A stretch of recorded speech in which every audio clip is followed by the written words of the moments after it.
Minsan kasi pag-duty kami, na ang actual ko na delivers talaga sa bahay ni Congressman Romualdez is 3.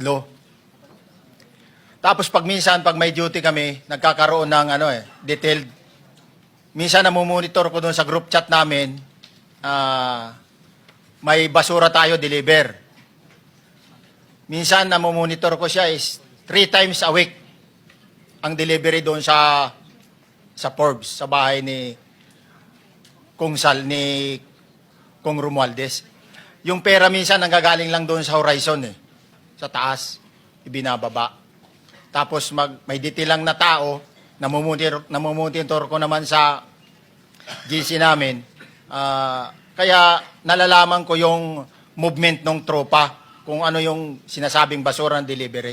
Your Honor. So yung delivery o yung movement ng tropa nagaganap average 3 times a week. 3 times a week, Your Honor. Nagsimula noong December 2024. Yes, Your Honor. Hanggang ngayon ba ay naglilingkod ka pa kay Representative Saldico?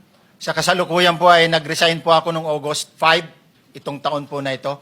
So, maliwanag ba ang ibig mong sabihin para sa kapulungan ito ay nag-a-average ng 3 beses sa loob ng 1 linggo ang pagdi-deliver ng pera kay Representative Saldico at tuloy-tuloy naman doon sa bahay ni former Speaker Martin Romualdez sa ganong rate, ganong beses, 3 beses sa loob ng 1 linggo. Yes, Your Honor. Magmula December 2024 hanggang ikaw ay mag-resign noong August 2025, this year. Yes, Your Honor.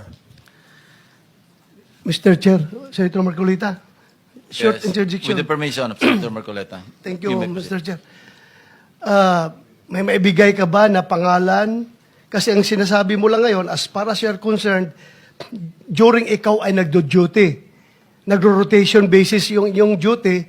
So pag wala ka, absent ka, iba ang nagdo-duty, iba rin ang nagtatanggap sa pera at nagdi-deliver. Am I correct? Senator De La Rosa, may I just remind you na isang follow-up. Pero kung gusto mo ituloy at pahig si Senator Marcoleta, naka-charge sa oras niya, yung mga susunod na tanong. Okay? Okay lang. Okay lang. Sige, boss. Meron Nahiram lang pa naman namang- ako sa iyo. Go ahead. Meron ka pa namang 4 na minuto pa mahigit yan. Yes, sir. So, sige. Very quick lang. So, pag hindi ka duty, may ibang nag-deliver ng pera kay Saldico at kay Speaker Romualdez. Pag nangyayari yan, sir, pag hindi ako duty, may makadetail talaga sa basura na yan. Pero ang authorized lang na mag-deliver at mag-receive niyan is yung 2 tao na binanggit ko, which is John Paul Estrada and Mark Tiksay. Okay. Thank you, Mr. Chair. Thank you, Senator Marcolita.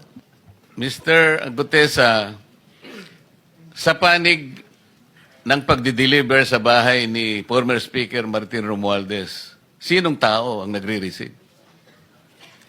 Sa mga ganun, sir, ang may contact, Your Honor, is yung si Paul at si Mark lang ang may contact doon sa receiver. So pagdating doon, nakabukas na yung gate doon sa Forbes, pumapasok na lang kami. Then, pag nabuhat na namin yung mga malita na ibaba na, so lalabas na kami. Wala na kaming basta may deliver lang namin yung mga basura doon sa bahay, wala na kaming noon, Your Honor. Alin-aling bahay Yung ang 42. pinagdi-deliveran mo sa panig ni former Speaker Martin Romualdez? Yes, Your Honor, yung 42, yung dito sa may Forbes Park. Yun lang? Wala nang iba? Mayroon pa yung bagong nakaraan doon sa 19 Nara, yung dating bahay ni Michael Yang.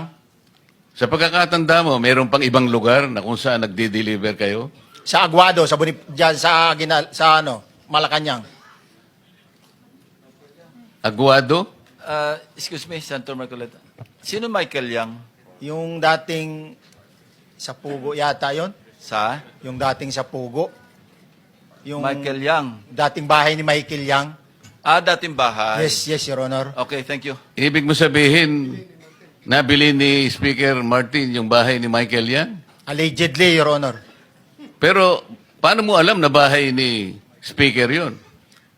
Kasi doon na nagde-deliver yung tropa nung hindi na nagde-deliver doon sa 42, Your Honor. Ngayon, sinasabi mo meron kayong chat Nagagamit mo yung chat para ma-monitor mo yung rate ng delivery at kung sino-sino yung nagdi-deliver? During the time nung nandun pa ako, Your Honor.